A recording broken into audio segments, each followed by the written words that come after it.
Good morning. You listen to the BLAINESWORLD show, heard each Wednesday here on WPVM in Asheville, North Carolina. You can also listen online at WPVM.org and watch on WPVM's Facebook page. I'm your host, Blaine Greenfield, and I'm here in my lovely Zoom studio in Fairview, North Carolina. And each week we focus on the Asheville theater scene, as well as positive news and information about people and organizations in both Western North Carolina and throughout the country. And toward that end, it's my pleasure to introduce my first guest, Neil Ratner, Dr. Neil Ratner, also known, where he wrote an autobiography called The Rock Doc. And Neil, feel free to wave to all you fans and friends in Facebook world. Hey, how you doing? Okay, and Neil, it's really cool to have you as a guest, because Neil was also, we were talking off the air, a high school classmate of mine. And yes, we were. Back, what was it, 1937, was it, or 38? Yeah, it feels that way now, doesn't it? Indeed. Neil Ratner MD is also known as the Rock Doc. I love that title, or I call you that. Has a history that sounds like a movie script, and hopefully there will be a movie someday about your life. There've been entrees. I've had opportunities, but the right people haven't come along yet. Okay. So there were possibilities for sure. When you hear Neil's story, you'll hear why. He's a frustrated drummer who I knew, I guess, in a high school band as a drummer. He quit college in the early 1970s, moving up the ladder from road manager to tour manager to producer of groups like Edgar Winter's White Trash, Emerson Lake, and Palmer and Pink Floyd. Then, in a dramatic about face, he went back to school to pursue his other childhood dream of becoming an MD. After 10 years of college, medical school, and residency, he was a pioneer in the field of office-based ambulatory anesthesia, becoming Michael Jackson's personal physician along the way. The Rock Doc has been a permanent resident of Woodstock for the last 16 years. He can also be heard on Radio Woodstock weekends at 3 with a segment this week on the history of rock and roll. And you're also on Facebook Live too, Neil. You do segments on that as well? I have a very active Facebook page, Neil Ratner Rock Doc. And basically for the past, believe it or not, 6 years, I've posted 3 to 4 posts every day about the history of rock and roll. So basically on any given day, I'll tell you a little story about somebody whose birthday it is, or an album that was #1 this week in 1975, or whatever. My little story will go with either pictures or music or a YouTube video of the group to illustrate that. And then twice a week, I actually go live on Facebook and I do live stories where I'm actually a talking head. And I've done this for a long time, and it's been a very successful page, and hopefully people get a lot of good information. Non-political. What got you to become the Rock Doc? Well, the Rock Doc is an interesting story, actually.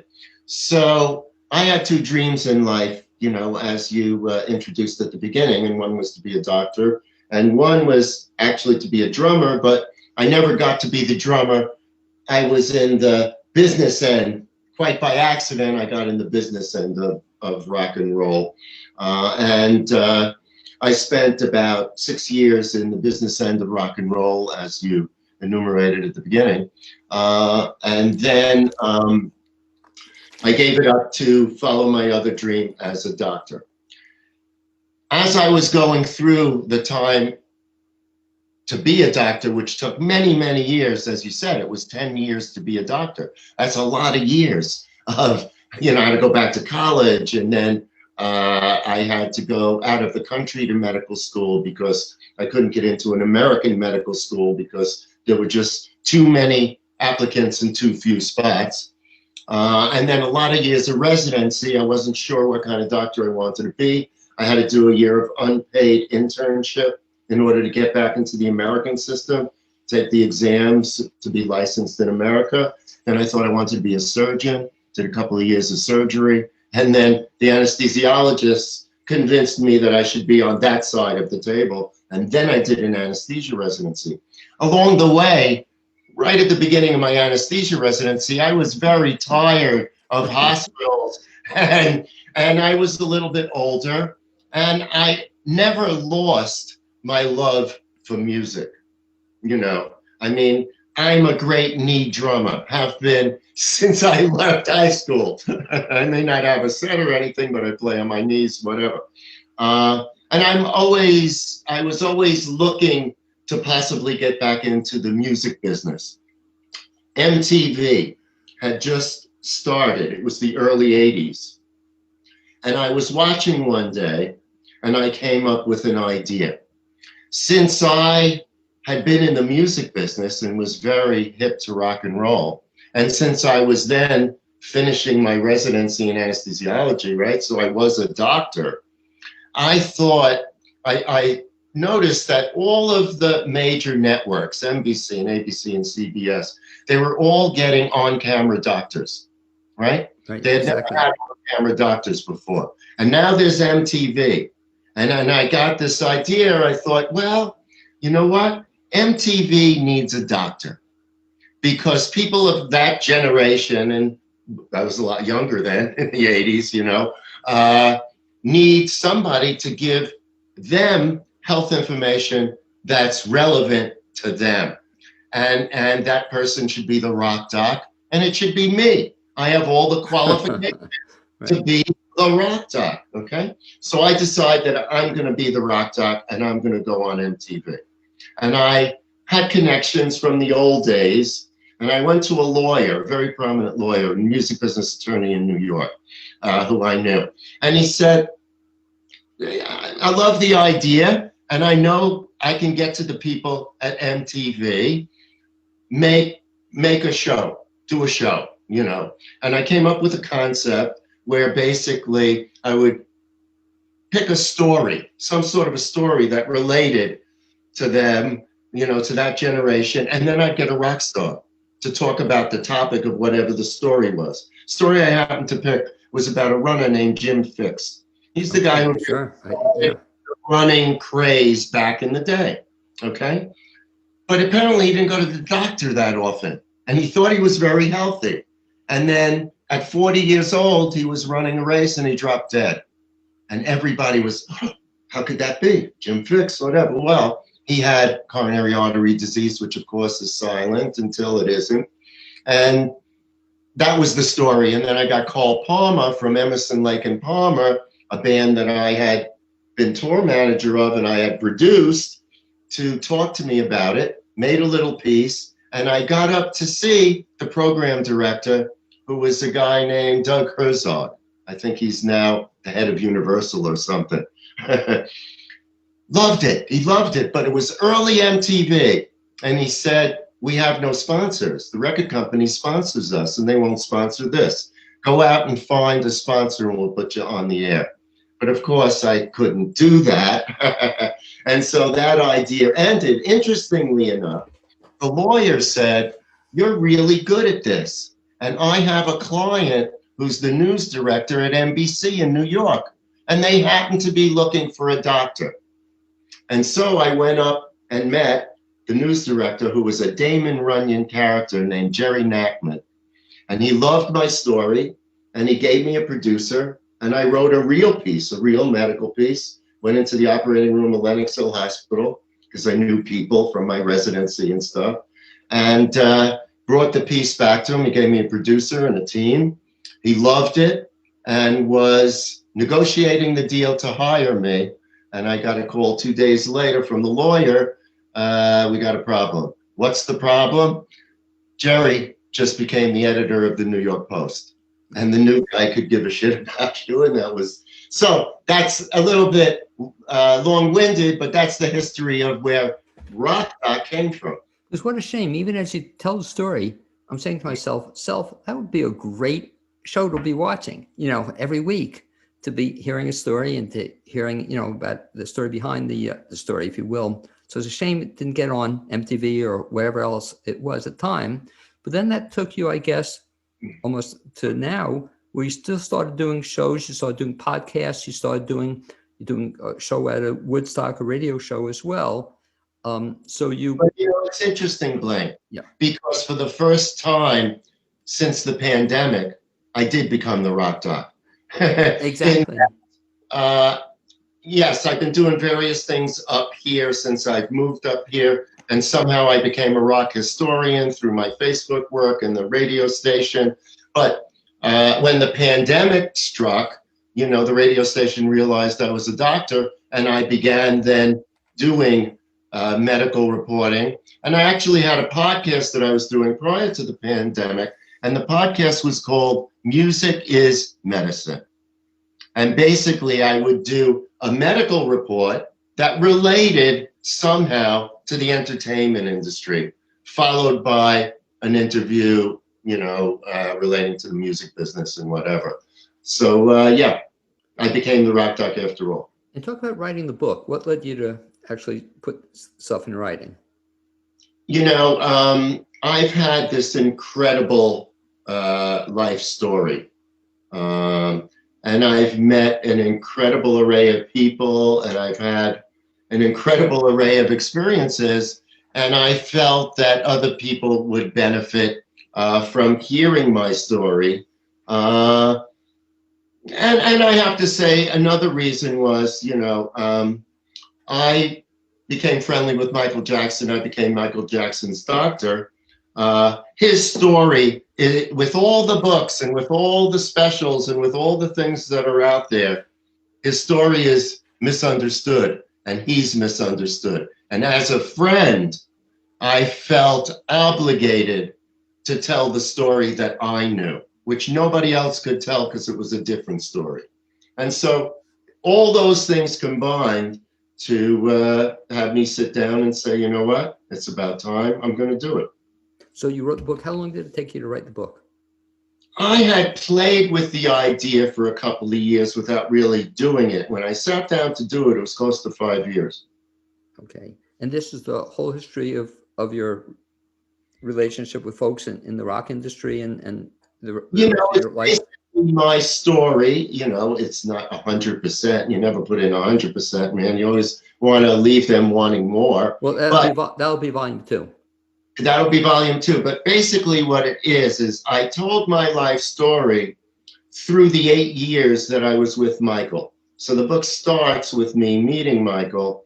It ends, of course, with me up here. But in those 8 years, I was able to, through flash forwards and flash backwards, tell my story. So it's not just my story with Michael, it's really my story.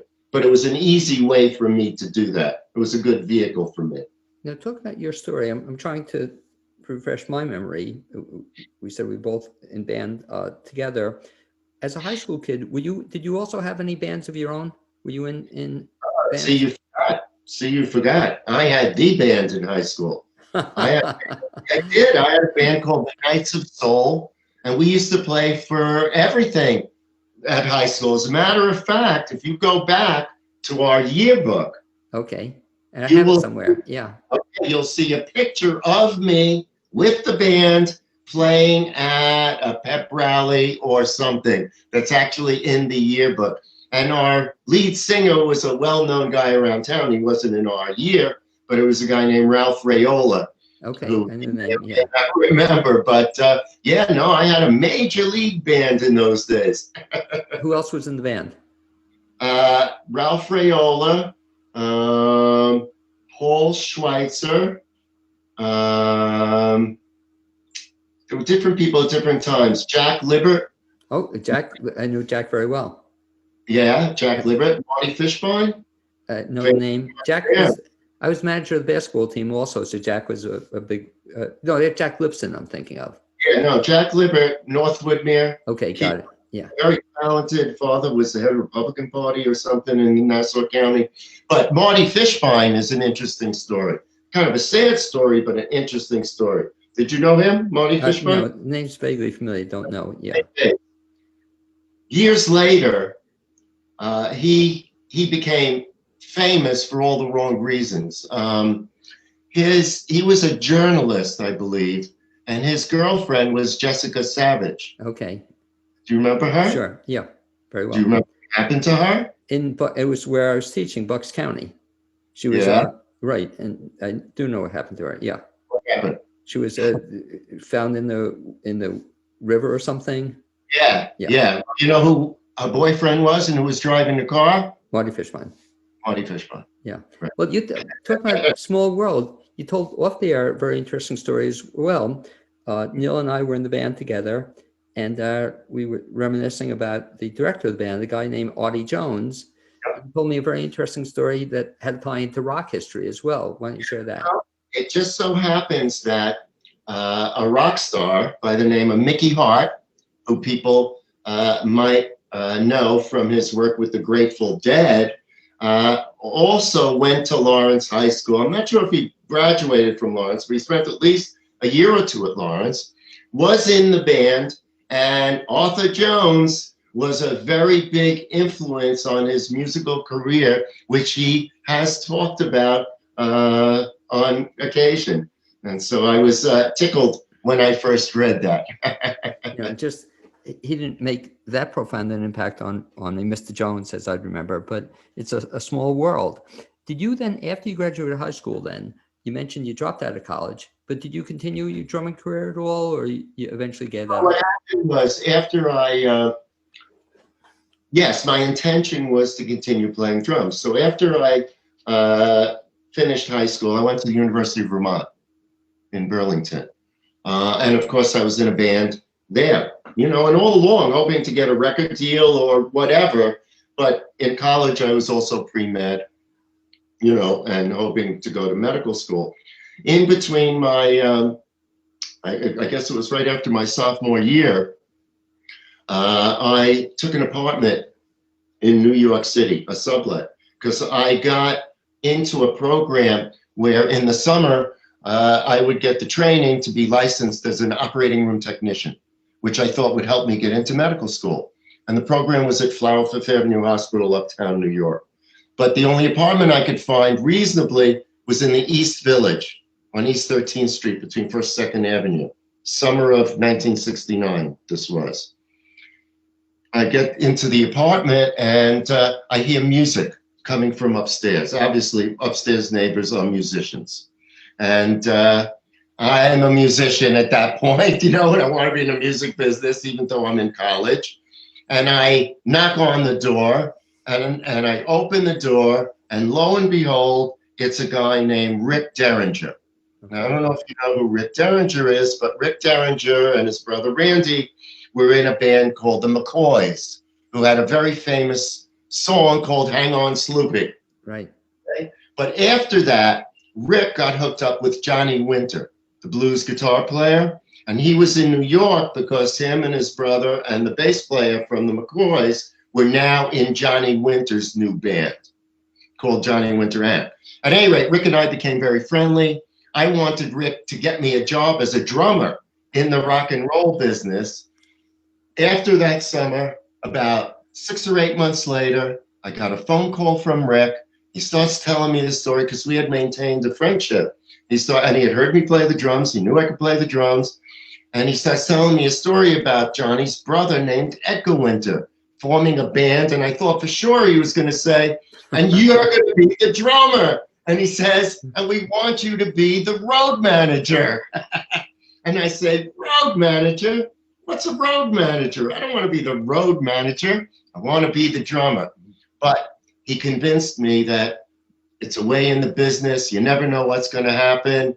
And I walked out of school and became the road manager for Edgar Winter's White Trash, which started me off on a 5-year hiatus in the rock and roll business, starting with Edgar Winter. Then I worked for a famous manager named Dee Anthony, who had Humble Pie and Jay Giles and went on the road with all those guys. And then I met Emerson, Lake and Palmer through him, got hired by them, went to London, spent 2 years in London, started my own production company, got friendly with the people from Pink Floyd.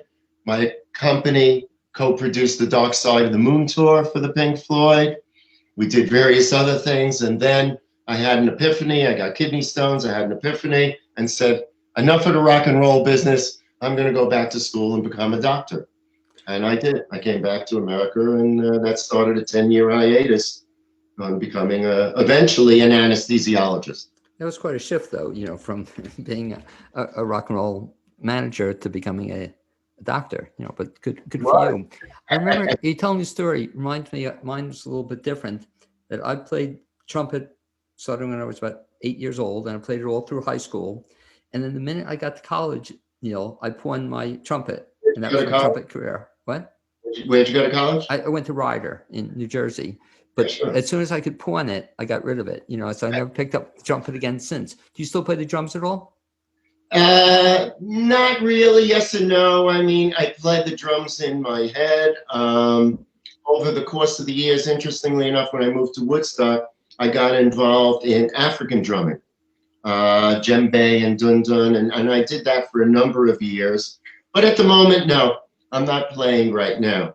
Because Asheville is also famous to have a big drum circle. So every once a week, everybody comes out downtown and drum circle, and they love it. So it's kind of a cool thing to see. 4 o'clock Sunday afternoon on the Village Green for the past 20 odd years. Same thing. Yep. Yeah, and it's really cool. Do you go down there? I did at first, but I don't much anymore. But I did. I did for a while. I participated. Yeah. And then there were other drum circles, private drum circles, lots of drummers up here. Yeah. It was very interesting because when I came up here, what I didn't know was there was a whole community of West African dancers and drummers. And they were giving classes and lessons, and I got involved in that community and learned from some very serious African drummers. I've got a whole collection of African drums in the house.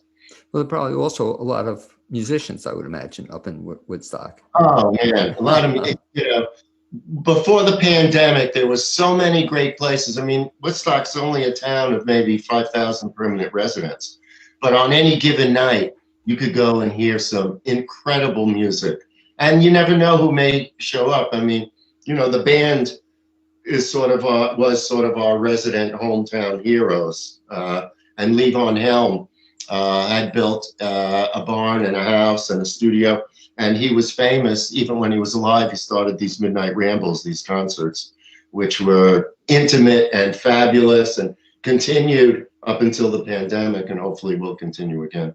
How do you choose these stories when you have your broadcast? How do you choose which stories to feature?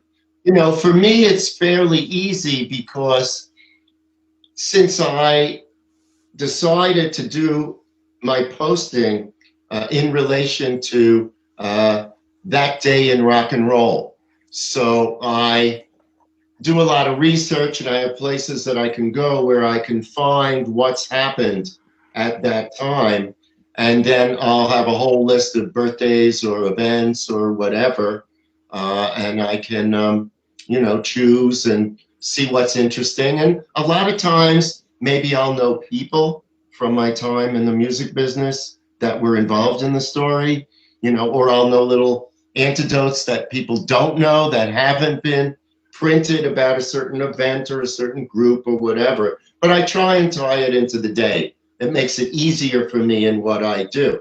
When I did the podcast, though, again, music is medicine. I tried to tie medicine and music together, and I would talk a little about things in medicine that affect entertainers, for instance, in rock and roll, like loss of hearing, which has been a huge thing for entertainers.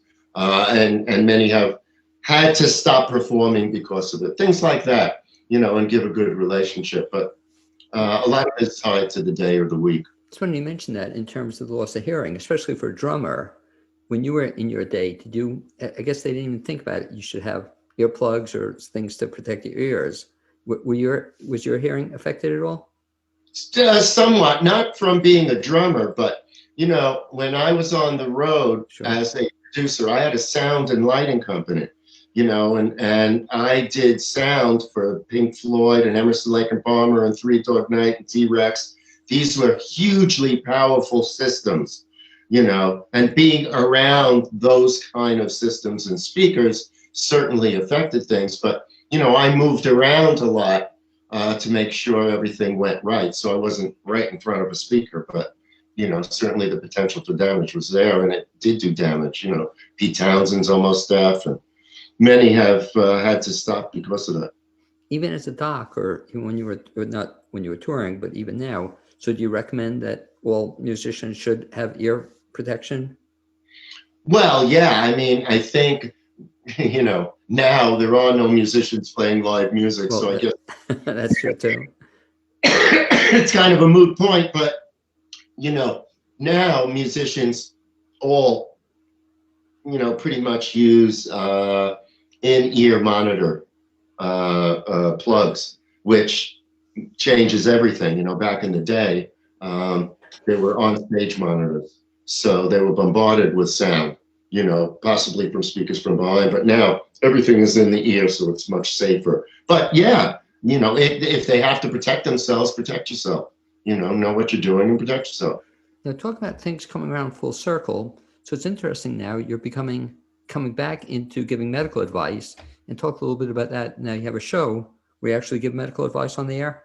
Yeah, basically, you know, the program director at TST and I spoke at the beginning of the pandemic, and he said, you know, you want to just come on Monday and talk a little about it, never thinking that this would be more than a week or two Yeah. or whatever. And, you know, now I guess we're going on 10 months. And every week I try and, you know, summarize what's going on with COVID in that week in a very simple, almost non-medical way, so that, you know, people get some kind of a good translation of the medicalese that they get thrown by the media, you know, in every different which way. And I try and sort it out so that, you know, people know the quote unquote fake news from what's real. Talk about that as the last thing. It's kind of upsetting to me that, like you said, call it fake news versus regular news.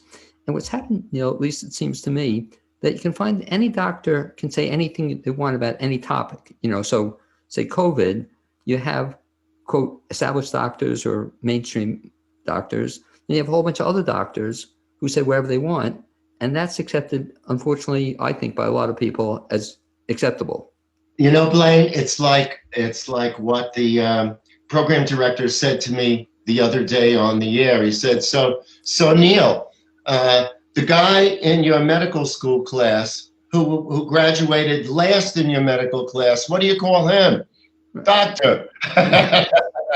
You know, I mean, just because somebody has MD after their name, you want to respect them and you want to believe them, but people are people. And you have to really research, especially now with COVID, what I would recommend to all your viewers, Please. research who you listen to. There are great doctors out there giving great information. Pick one, pick two, and listen to them and forget about the rest. And it could be a Fauci, it could be a Larry Brilliant, who's this epidemiologist who helped get the world rid of smallpox. It could be some of the health guys that I've heard from different universities. Don't listen to the politicians and don't listen to the guys who are out there with the oddball theories. It's very important now for all of us, Blaine. Well, someday we'll have to talk about that. But before we do that, you know, let me just ask you then again, if folks want to, first of all, get your book, what's the best bet? The best spec I would like, they could get it at Amazon, and also on Audible, there's an audiobook that I read myself and did the voices, which is quite interesting. But if you want to buy it, you can buy it on Amazon. I prefer if you just went to my website, neilratnerrockdoc.com. You'll see a place where you can buy the book there. You can also buy it right off my Neil Ratner Rock Doc Facebook page. Those are the best places. If you buy it in one of those two places, it'll be my pleasure to autograph it for you any way you like. Okay. And lastly, if any folks want to get information, again, just repeat those couple places they can find out about you, or they can find out about some of the shows you do. What's the best bet? My website would be Neil Ratner Rock Doc, all one word, .com, or Neil Ratner Rock Doc, my Facebook page, would probably be the best places to find information about me. Okay, Neil, this has been a real treat to have spoken to you after, I don't know, 40, how many, we won't even ask how many years. But anyway, good seeing you. Before 30 years, yeah? Okay, hopefully. And I always like watching you. I'll check the Lawrence High School page to see your your rock histories. I'm just enjoying them very much. So thanks for being my guest this first half hour on the BLAINESWORLD Show. Okay, thanks, Blaine. Okay, It was good a seeing you, buddy. Now, as we kind of make Neil disappear here, the magic of technology, and there we go. And as I get ready to introduce my second guest, let me just see if I can find him. And then also I want to make a announcement or two about the station. So I think we have our second guest coming in. Let me see if I can find him. And I think we can. Rob Przynosch. And there we go. And as Rob's working his way into the studio, I'll mention that the WPVM's mission is to foster community through programming that cultivates dialogue to inform and entertain. The station provides the medium for artists, businesses, community leaders, and nonprofits to share their voice on live radio. Folks are invited to help support WPVM's efforts by making a tax-deductible contribution. You can do so by going to the website, wpvmfm.org, and also looking at the donate option on the upper right-hand side. It's next my pleasure to introduce Dr. Rob Przynosch, who is a podiatrist, foot surgeon, and owner of Smoky Mountain Foot Clinic in Western North Carolina. Welcome aboard, Rob. Thank you very much for having me. Okay, and Rob, you can also wave to all your fans and friends in Facebook world. Okay, so hopefully at least your kids are watching, or we'll force them to watch it at some point in time. Rob is a podiatrist with 18 years of experience. He's been in private practice since 2002, moving to Asheville after his residency training. He treats all foot problems in the foot and ankle, from skin problems to deformities and fractures. And the question I asked Rob is, you grew up in the Midwest, is that correct? Where did you grow up again? Buffalo, I'm sorry. Wait, who lives in which part of the town? I was out in Ohio for medical school and my residency. Okay, that's how I knew the Midwest connection. But when you were a little kid growing up in Buffalo, New York, did you always know you wanted to be a podiatrist? No, not until around college. I decided that's kind of the path I was going. Yeah. How did you get to choose podiatry? I was kind of a pre-med background, science background, and I got disinterested in the sciences after trying to figure out how to write a research grant, to see what I was studying at the time, and didn't know quite where to go. And a family friend was a podiatrist, and I liked how he kind of sees people, sees a problem, treats the problem, and moves on to the next problem. And did you, so when you were in school, did you get to observe the family friend, or did you? He was just kind of a mentor that asked me to come up to visit him. I still know him. He's up in Rhode Island, and one of those, hey, why don't you come spend a little time with me and my family? And just kind of followed him around and said, I think I could do this. Now, by the way, we'll give a shout out to him. His name is what? His name is Dr. Hart. Okay, so we'll make sure we'll get to Dr. Hart will get to see this. Is he still practicing? He might be at that retirement age. I haven't talked to him in a couple of years now. So well, this will be cool. This will give a chance to reach to him, or we'll tell him we made him a star on radio, Dr. Hart, in the area. So you then became a podiatrist. Where did you first begin practicing podiatry? Right here in Western North Carolina. I got lucky. I didn't know quite where I wanted to go. I was in Ohio, and I knew I wanted to escape the winters of Buffalo and Cleveland and Toledo. And one of my wife's friends from where she was working said, "Had you ever heard of a town called Asheville?" And 20 years ago, it was not on the map anywhere. Exactly. Well, Asheville's, I don't know if you know this, Asheville's claim to fame 20 years ago, and even when we moved here like 15 years ago, was it was the most misspelled city of any in the country, because everybody wouldn't put the E in at the end of it, And everybody, I don't know if you saw this, Rob, when you first came, everybody said, "You mean Nashville?" I said, "No, not Nashville. It was Asheville." But times have changed, huh? They sure have. Do you remember the days of Bell's Share Festival? Right, yeah. That was kind of way back then, and then nice big bands used to come out there. It was an interesting small town back then. Exactly, a small town, but it's grown a little bit. But it's interesting too. So your first job was at a practice, or you joined the practice? What was Yeah, the story? I joined the current practice and later became a partner with them and an owner. But just kind of have watched it grow as the town's grown. Now, if ever a town needed a podiatrist, I guess, is podiatry, I guess the question is kind of an age-related thing that as you get older, you have more of a need for podiatrists?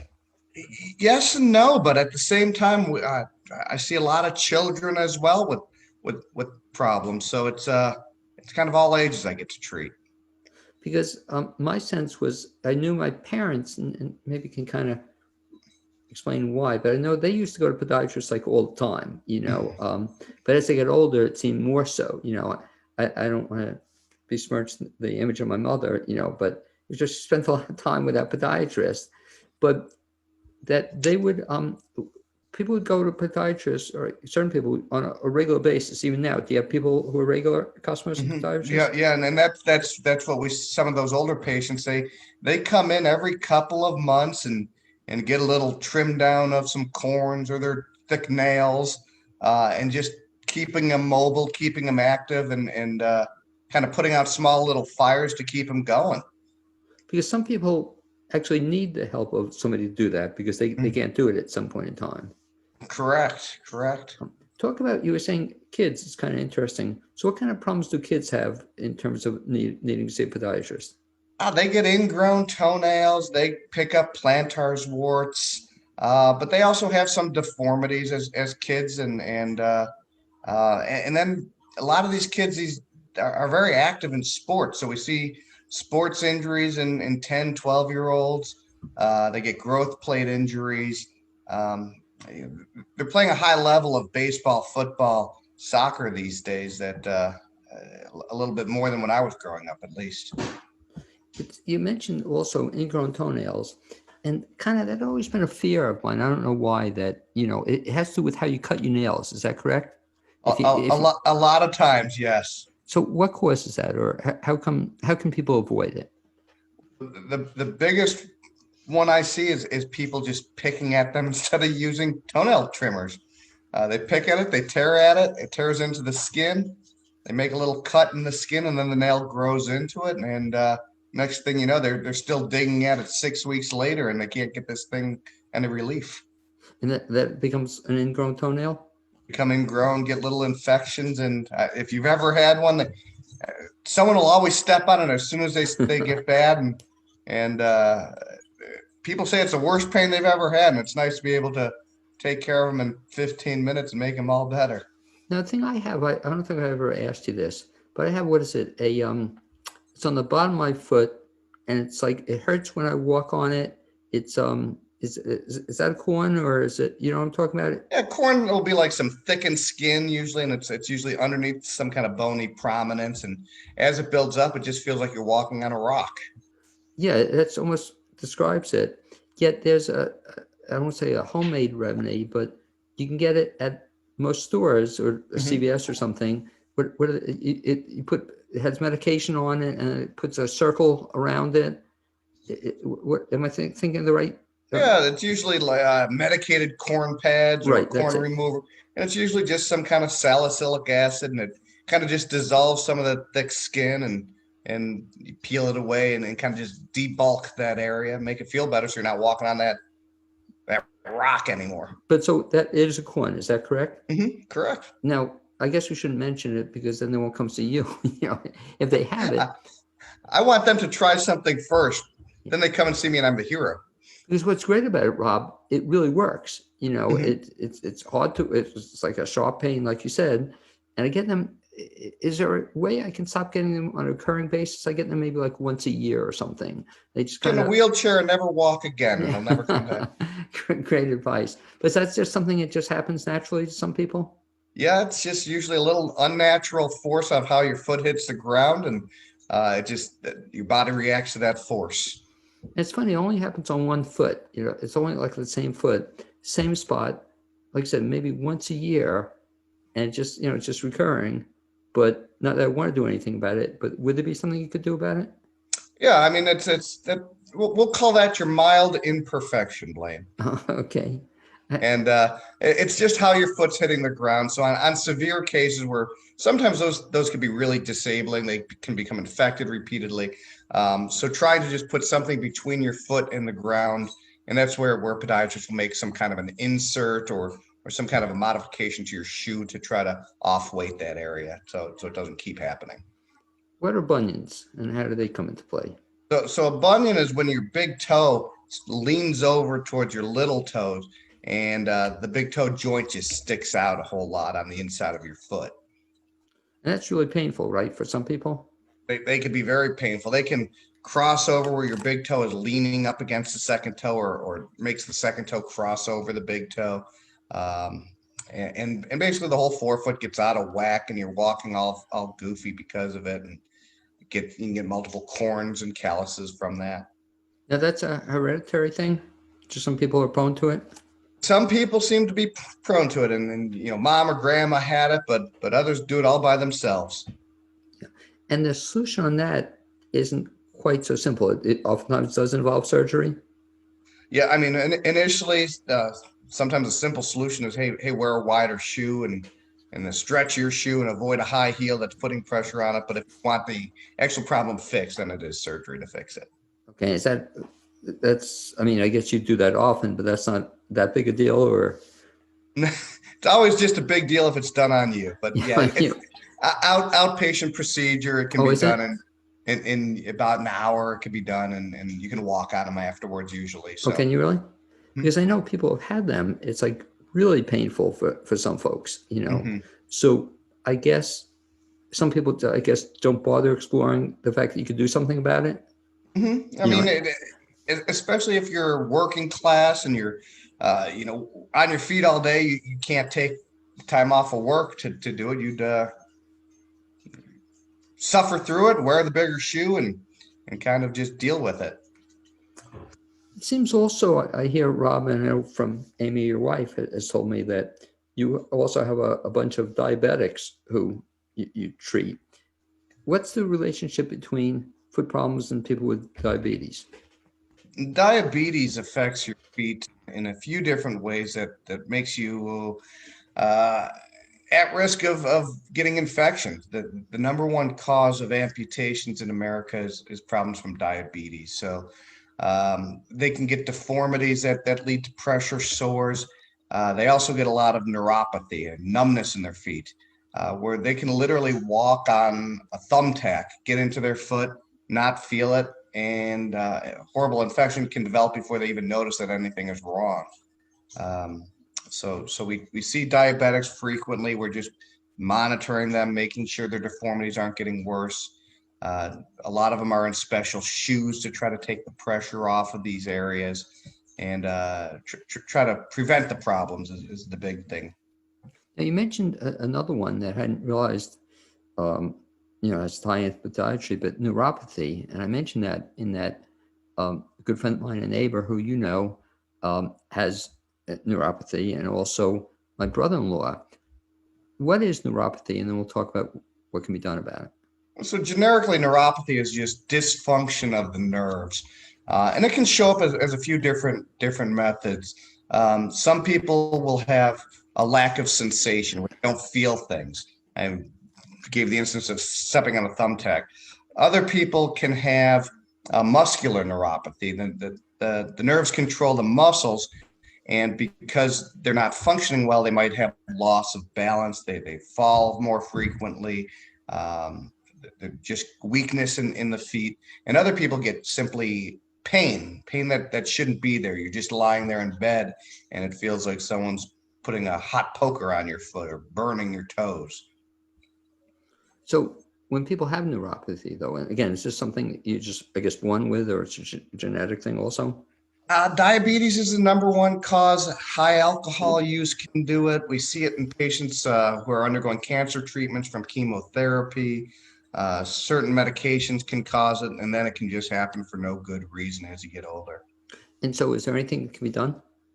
Yeah, for some of the painful neuropathy, there's some good drugs that work on the nerves themselves to calm them down. Other modalities, physical therapy to work on the balance training, and then preventative shoes and inserts to prevent the pressure sores. Okay, because so if somebody has this condition, do they see a podiatrist, or that's one of the first people they see? A lot of times we do. It shows up as something in their feet, and I'll usually work with like a neurologist as well, to see if there's something going on more centrally with them, and then working with a physical therapist if there's balance issues and weakness. Talk also, Rob, about another group of folks you work with, and they are athletes, and specifically, I guess, runners. And what's interesting, because you still a runner? I still am. Okay, no, I know you are. Is Amy still running? Not much anymore, no. Okay, but talk about running is a real issue that can lead to, I guess, foot problems. Is that correct? Or you see a lot of runners. How can runners avoid having foot problems? A lot of the time with runners, it's just an overuse injury. It's that no major deformity, no major weakness, but you're out. If you're running a half marathon, you might be taking 30,000 steps that day.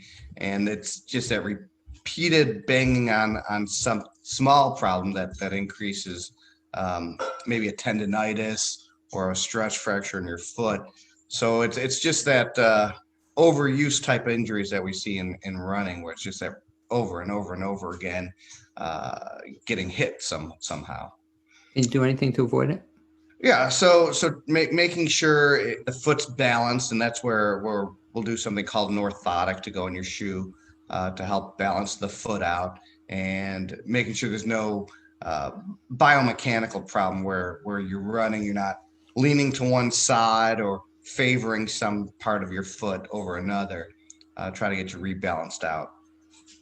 So also some people, though, are just prone to injuries, especially when they're running. And then I know, for example, my wife, Rob, she doesn't run anymore, nor does she run that often, but she twists her ankle a lot. You know, her ankles are very weak. Is there anything that can be done about that? Yeah, and I see that in a lot of people with more of a higher arch foot. They tend to be walking on the outside of their foot more, and they're basically halfway to rolling their ankle from the beginning without even doing anything. So you take a foot like that and you step on a small rock, and it's already out of balance, and it just rolls right over and twists the ankle. So those people, they'll sprain their ankle usually once or twice, and they'll be able to tell you about it. Oh yeah, I was in high school, I rolled the ankle, I went to the ER, I was on crutches, and nothing ever broke. And at that point, now that ligament's been stretched out, and it's even easier to roll. Next time you step on a little rock uneven, it goes over even easier. And then it's just one of these repetitive things where it just keeps doing it. And is never able to re-strengthen. So is there anything you can do about it? Sure. I mean, that's where it's getting into the right shoes. They make running shoes now pretty specific for different shapes of foot. If you go to a good running store and you check out some of the big name brand shoes like Asics or Brooks or New Balance, they make models for low arch foot, very low arch foot, medium arch, and high arch feet. And the way they balance out those shoes is with different foam rubbers in them to absorb shock and kind of roll you a different way. So the workers at those stores are really good about saying, hey, they'll look at your foot and say, all right, we got to get you into this model of a Brooks shoe, for instance, and that'll decrease injury. And then sometimes we'll do the inserts or sometimes an ankle brace, and ultimately, like athletes who have these repetitive sprains will actually go in and tighten their ligaments out or rebalance the heel of their foot to straighten it out.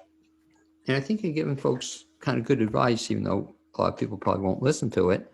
But it's the idea that, especially if you're a runner or an athlete, you should seek information from people who know what they're talking about, as opposed to just going into Kmart and buying something off the floor. You know, the worst thing to do is to buy a shoe based on you like the color. Right, exactly. Well, I guess if you're not a runner, it's okay, you know. But if you're a runner or an athlete, color should be not that important. How often should sneakers be replaced? About every 500 miles. I mean, that's just a good rule of thumb, and you know, trying to keep track of your mileage it can be difficult. Right. But if you are a runner, you're usually keeping track on some app, and it's interesting.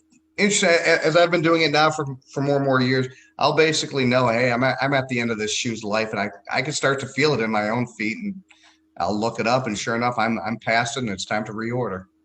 Can you do anything to resole the shoe, or do people do No, that at I all? mean, I liken it to a race car. You watch these $250,000 race cars race around, and they're changing their tires after 30 minutes. It's not that they're cheap tires; they're using them.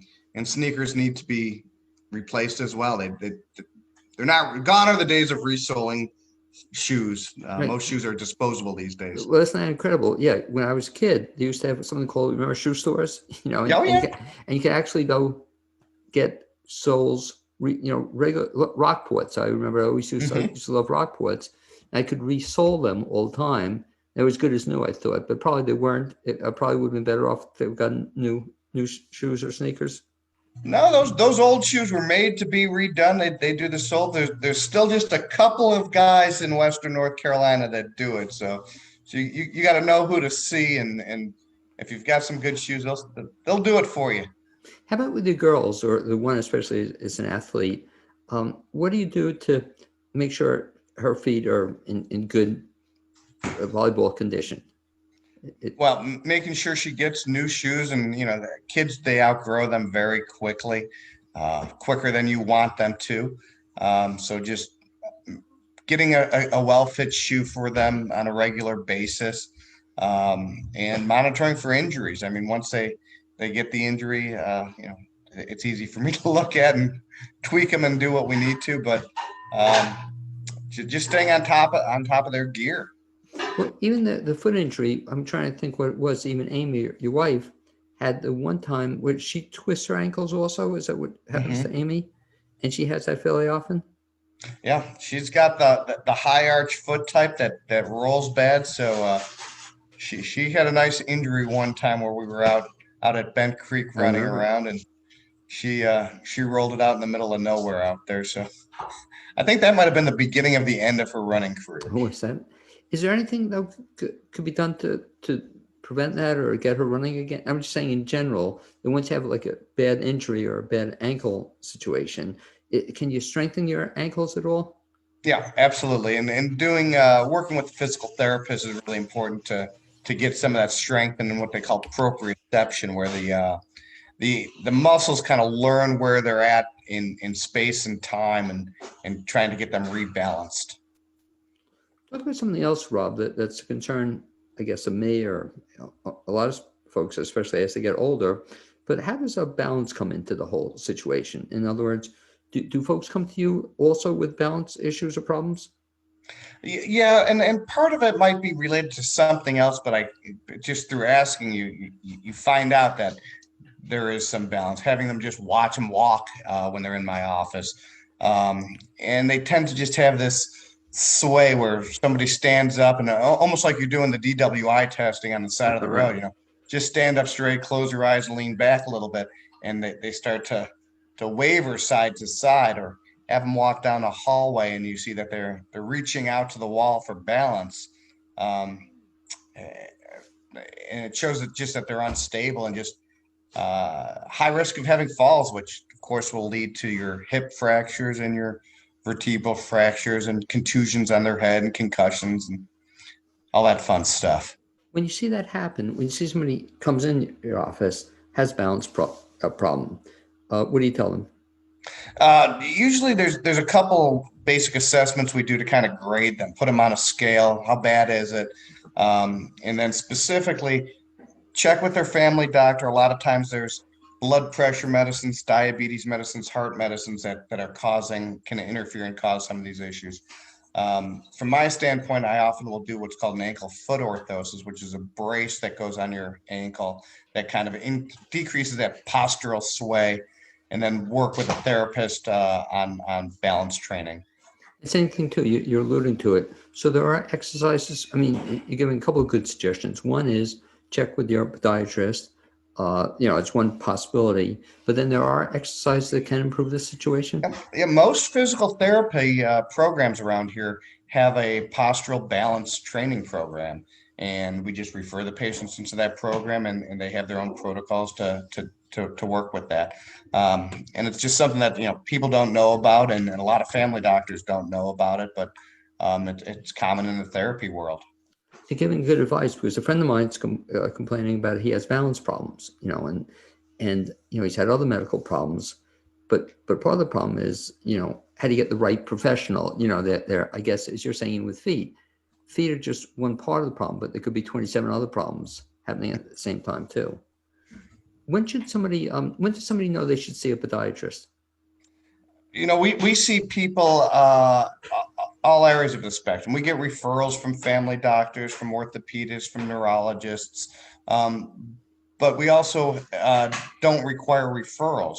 So most insurance plans, you can just call up and any type of foot problem. So I'll see people with very mild problems, with very major problems. Some I'll wonder to myself, well, why are they coming in? And I'll point them in the right way. They just didn't know where to start. And other people, I wonder, why haven't you been here years ago?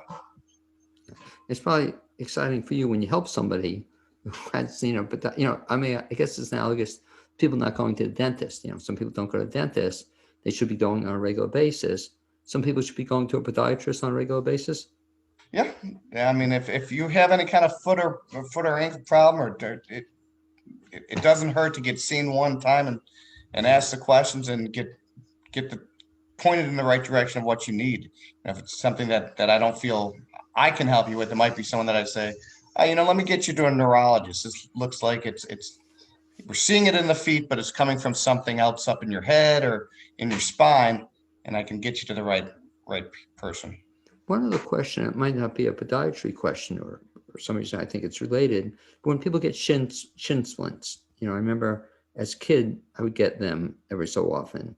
Is that foot related too, or is that ankle related? And we see that that's just another form of an overuse injury where it's usually increasing the activity faster than your body was able to, and the tendons end up getting inflamed. Is that something that can be helped with? Mm-hmm. Yeah. It's usually just treated with some anti-inflammatories, some stretching exercises to kind of reverse that strain that's been on there, decreasing the pressure on that foot, anti-inflammatory medications. In terms of your practice, has changed, evolved, all practices do. How has COVID affected your practice? It's made it different. I mean, when it first kind of didn't really hit Western North Carolina too much too fast. We didn't quite know how to react to it, but initially most things shut down. We saw a giant slowdown in everything, but the more emergency things obviously still had to come in. If something's bleeding, something's infected, you're going to seek treatment. If it's one of these lingering problems, I've had a bunion for 6 years.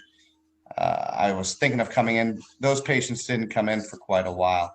But we saw a big buildup after about 2 months of stuff that got kicked down the road and then became a problem. So unfortunately, we saw a big uptick in bad infections that weren't treated.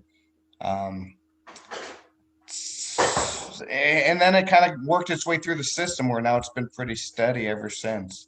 Was your practice shut down for a while? We didn't shut down ever. We had quite a quiet time for the first couple weeks of everything. And part of it was we didn't quite know how to react to everything. So we basically said, unless it's bleeding or falling off, we don't want to see it. And then we had to make adjustments. Most places had to figure out how to move people in and out without having two people next to each other, how to increase the cleaning protocols. What are the cleaning protocols? And try to just decrease traffic so you're not, I think gone are the ways of waiting in a lot of doctors' offices. Yeah, for if sure. you had been to a doctor in the past year, you didn't sit there and wait in the waiting room anymore. Rob, if anybody wants to get in touch with you, find out more about foot issues or your practice, what's the best bet? I'm at Smoky Mountain Foot Clinic, and that's SMOKEY, mountainfootclinic.com. And my office, main office is out of Waynesville, and it's 828-452-4343. And I'd like to thank you, Rob, for being my guest this second half hour on the BLAINESWORLD show. Also to my guest the first half hour, Neil Ratner, to Amy Przynosch, my producer. And I'd like to hopefully see you next Wednesday here on WPVM at 9 a.m. Thanks for being us, Rob. Thank you. Okay, speak to you soon. Bye-bye.